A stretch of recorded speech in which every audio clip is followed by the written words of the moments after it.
അടൂർ ഗ്രാമപഞ്ചായത്തിൻ്റെ 2023-24 വാർഷിക പദ്ധതിയിൽ ഉൾപ്പെടുത്തി നമ്മൾ കോൺക്രീറ്റിംഗ് നടത്തിയ പുല്ലത്തട വഴി 2 റോഡുകളുടെയും പുല്ലത്തട വഴി മേൽഭാഗവും പുല്ലത്തട വഴി താഴെ ഭാഗത്തേക്കുള്ള റോഡുകളുടെയും ഉദ്ഘാടന കർമ്മമാണ് നടന്നത്. ഈ പുല്ലത്തട വഴി ഭാഗത്ത് വളരെയേറെ യാത്രാക്ലേശം അനുഭവിച്ചു വരികയായിരുന്നു ഏകദേശം 2 വർഷത്തോളമായിട്ട്.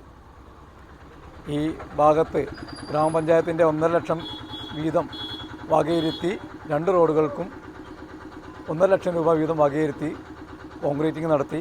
ഇതിൻ്റെ കൂടെ തന്നെ നമ്മുടെ ബ്ലോക്ക് പഞ്ചായത്ത് മെമ്പറുടെ 9 ലക്ഷം രൂപ വകയിരുത്തിയുള്ള റോഡിൻ്റെ ഈ വെള്ളം നന്നായിട്ട് ഒഴുകിപ്പോയി റോഡ് പൊട്ടിപ്പൊളിഞ്ഞ ഭാഗം അതുകൂടി കോൺക്രീറ്റ് ചെയ്തതോട് കൂടിയിട്ട് ഈ ഭാഗത്തുള്ള യാത്രാക്ലേശം പരിപൂർണമായിട്ടും പരിഹരിക്കാൻ കഴിഞ്ഞിരിക്കുകയാണ്.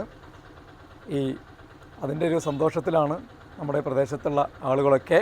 ബ്ലോക്ക് പഞ്ചായത്തിൻ്റെ റോഡിൻ്റെ ഉദ്ഘാടനം നമ്മുടെ ബഹുമാനപ്പെട്ട ബ്ലോക്ക് മെമ്പർ നേരത്തെ ഉദ്ഘാടനം ചെയ്തു കഴിഞ്ഞിരുന്നു. ഏതായാലും ഇതിൻ്റെ ബാക്കി ഭാഗം ഉള്ള റോഡും നമ്മൾ വല്ലാതെ വൈകാതെ തന്നെ ഫണ്ട് വകയിരുത്തി ചെയ്യാൻ കഴിയുമെന്നുള്ളതാണ് പ്രതീക്ഷ.